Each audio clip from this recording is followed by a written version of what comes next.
having the moon in the first house, it means that you have already the same ascendant and moon. They're in the same sign. Because the moon is in the sign of the ascendant. The first house is the beginning of the horoscope, the most important, the start of the whole wheel of the horoscope.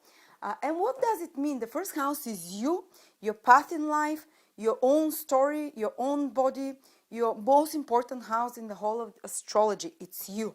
And when the moon is there, the moon qualities in your life are very powerful then. It's like they're in front of your face.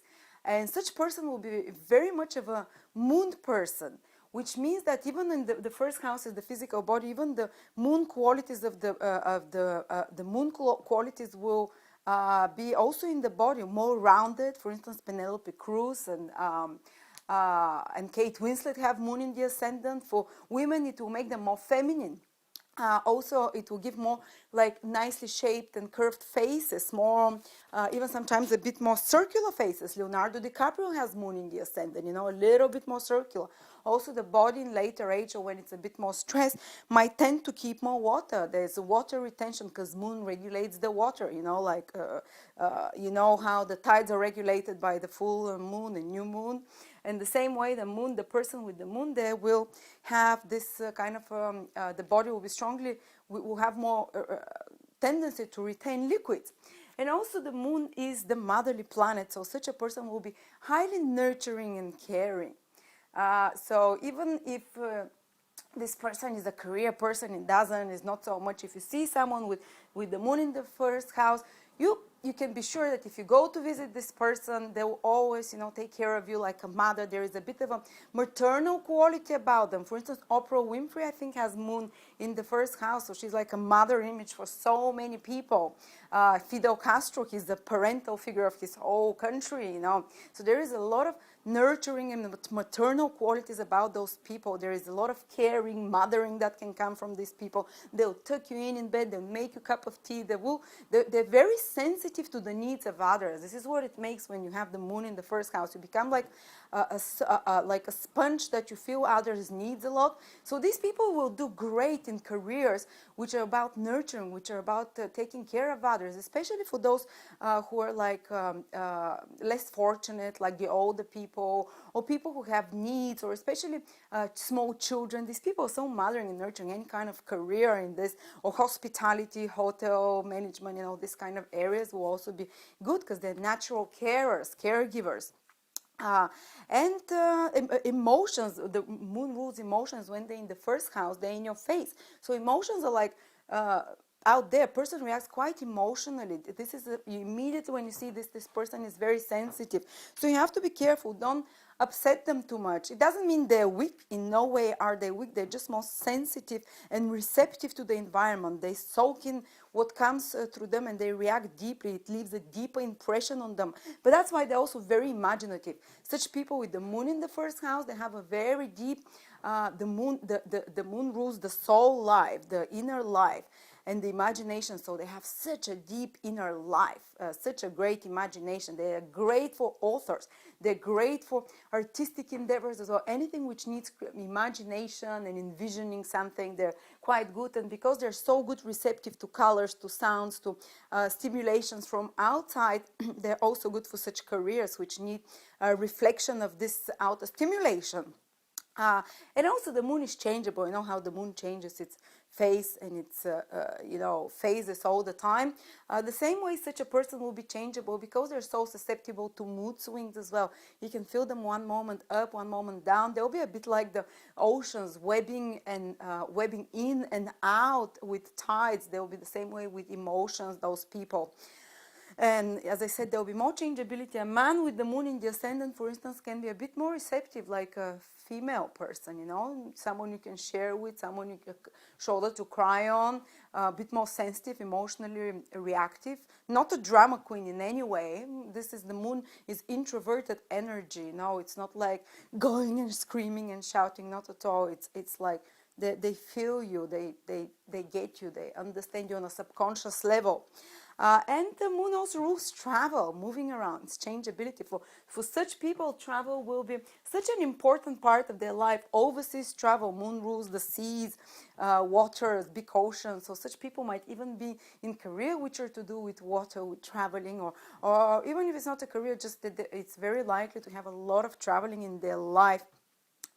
And such person will definitely be a family person, for sure.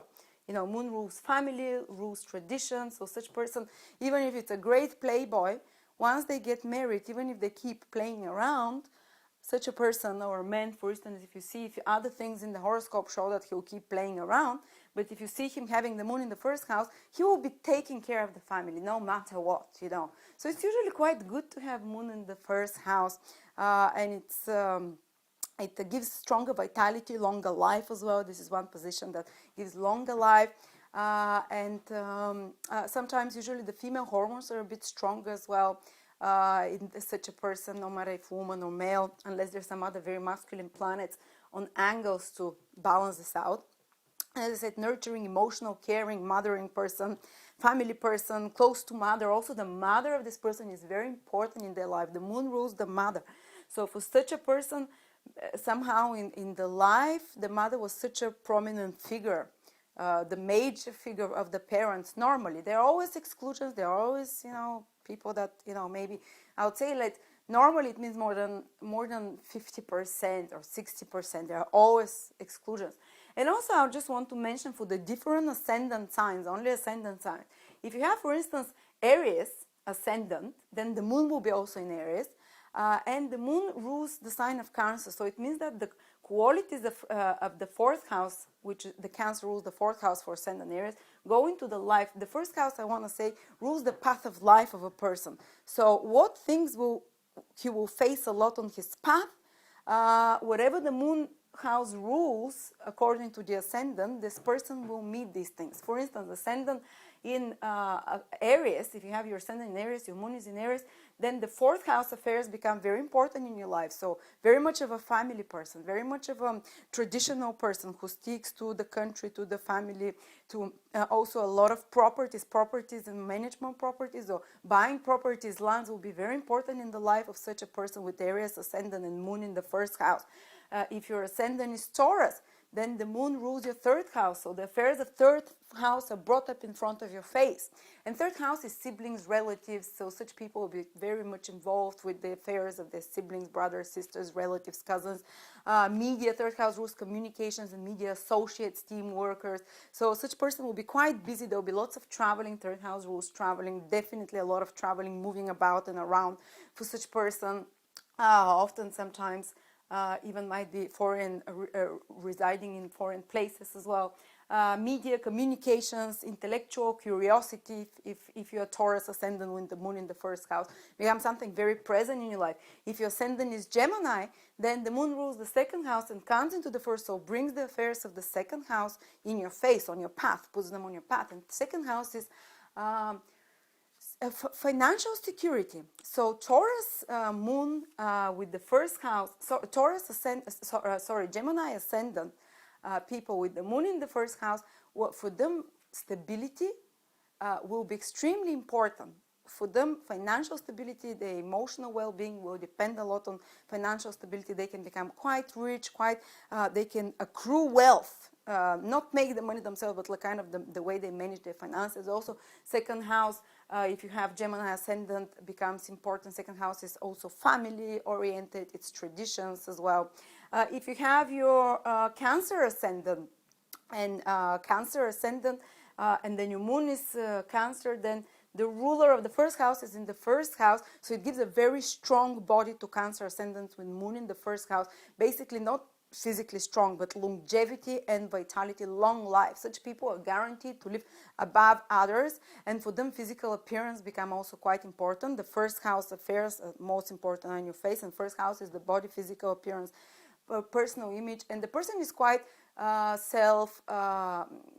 self-willed. Basically, they do what they want and they follow their own drum beat.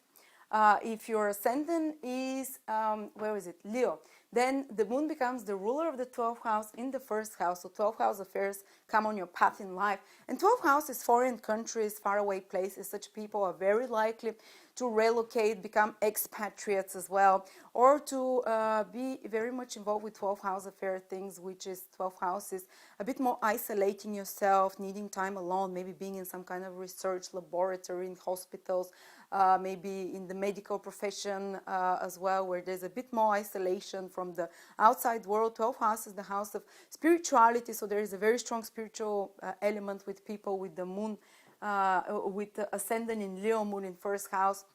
And there is also foreign countries, as I said. There is also spending. Spending can be quite big for a Leo ascendant, moon in the first house, because 12th house rules spending. If your ascendant is Virgo and the moon is in the first house, then the ruler of the 11th house, the moon, goes into the first house. So it brings 11th house things into your life, which become of great importance, which is friendships, which is networking, business networking. Such person can be very good at business, can be very good at making connections. 11th house is friendships, almost like it becomes your family. Friendships are a big thing of your path in life, and they can really help you forward your life, and you become very gainful, because 11th house is the money you make, the earns, the gains, the big money that comes to you. So such people can expect Virgo ascendants with the moon in the first house to be making lots of money in life. Well, at least to be quite successful in generating finances. Not saying they'll be millionaires, but they can have better, it's part of their life to learn how to be gainful, how to make money. Titles and honors is also part of their path. And it's, as I said, not for everyone, 60%, but 60% is a good enough amount. There are always many exceptions. If you have Libra ascendant with moon in the first house, then the moon, the ruler of the 10th house, is in the first house, brings everything on your path. The 10th house is career. So for Libra ascendants with moon in the first house, career becomes such an important thing. They are basically career-driven. It's very important for them, for their well-being, to have a career as well, for emotional well-being. Or if you are Scorpio ascendant, then the rule of the 9th house is in the first house, so such people become quite spiritual. 9th house is philosophical, spiritual belief systems, universities, degrees, philosophy, knowledge. They're they're very intelligent beings, very high-minded, interested in big things in life, like philosophy, politics, sciences, answering the big answers in questions, very philosophical. You're someone you can always go to advice for, and they'll have a lot of foreign involvement, and a lot of 9th house rules foreign, long-term distance travel, and a lot of spirituality as well, like inner spirituality and luck in life. 9th house rules is the lucky house. So Scorpio ascendant with moon in the first house, lucky, that's quite lucky, and for the longevity of the body as well. 8th house, Sagittarius ascendant. Moon in the first house for Sagittarius ascendants can bring a lot of sudden reversals, because 8th house rules the big changes in life, like crisis situations. So it's a bit more of a tense position to have Sagittarius ascendant with moon in the first house. So a lot of sudden changes in your life path. But 8th house also rules other people's finances and money. So you can have some surprises financially, so to speak, like sudden winnings, or to do with others' finances, money coming from other places. And there might be more vulnerabilities and fears for Sagittarius ascendant with moon in the first house, because 8th house rules those.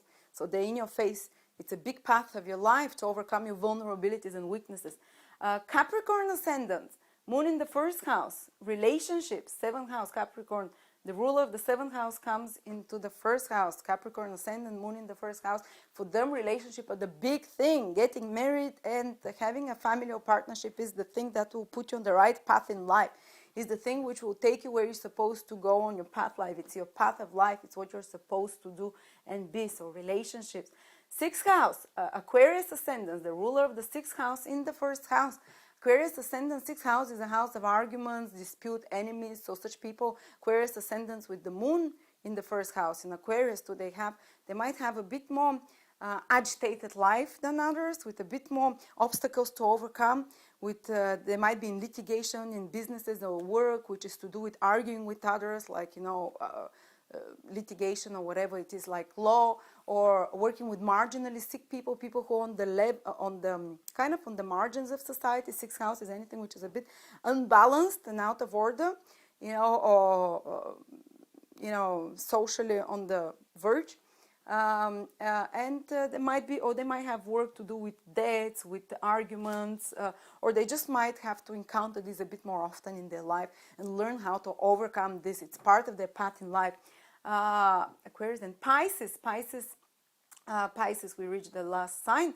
Then the ruler of the fifth house, children, goes into the first house. So part of your path in life becomes having a child, or fifth house is creativity, anything which you create. Children is one of the things. So for such people, children are so important. They become the focus of their world. They become the thing which puts them on the right path in life.